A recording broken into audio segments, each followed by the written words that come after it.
Это вот залог вашего здоровья, да? Жизни. В этой коробке. Это жизнь. Moskvalı enevi öy hojalykçy Oksana 15 ýyl bäri skleroz keselleriniň derdini çekýär. Ol öz kesellerini agratman saklamak üçin özüne tanjym edýär. Şonsuz Oksananyň aýtmagyna görä prognozlar çatak. Это заболевание приговор. Человек через 2-3 года или 5 лет становится глубоким инвалидом, через 7-10 он uходит из жизни. Emma Oksana şu maýda öz muhtalyan dermanlarynyň Rus dermanhanalarynda indiden eýlek beriljek däldigini bildi. Ol daşary ýurtlarda ýaşaýan garyndaşlarynyň derman almagy kömek etmeklerini sorady. Oňa diňe bir ay üçin $500 derman gerek. Должное количество препарата. Денег нет в государстве и финансовый кризис.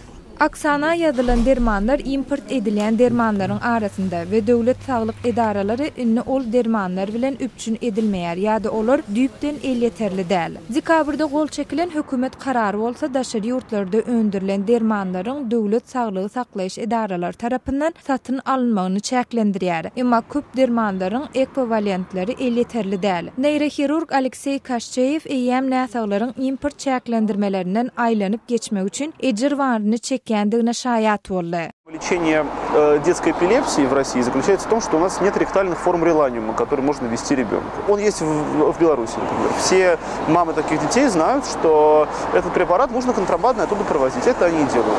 Засовывают их как наркотики там, в трусы себе, в вещи, там, в багаже и провозят. Importun özünü dolmak, ýagny oňa derek öz önümini öndürmek siýasaty Orsetň derman senatynyň daşary ýurtda öndürilen dermanlara garaşlygyny adatmakdan uğranýar. Emma Kashcheyev bu çäklendirmeleriň esasan Orsetň maliýe problemalaryna görýän çäresidigini we onuň netijeleriniň hopludygyny aýdýar. Потому что нет денег, они ушли там на ракеты, условно говоря. И поэтому врачи и пациенты оказываются, в общем-то, заложниками такой ситуации.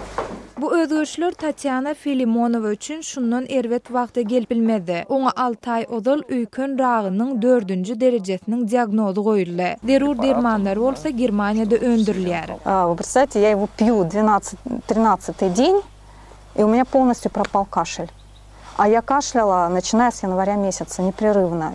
Tatyananyň doktorlary oňa import edilen dermanlaryň indi döwlet tarapyndan tasdiklanan sanawdaky esasy dermanlaryň arasynda el ýeterli däldigine, ýagny onuň näsagyň mut almak üçin ýadyp bilmejekdiklerini aýtdylar. Olar oňa garaş we ol derman ýene tasdiklanýarmy göreli diýdiler. То есть мне пришлось, собственно, покупать за собственные деньги препарат, который на месяц стоит около 100 000.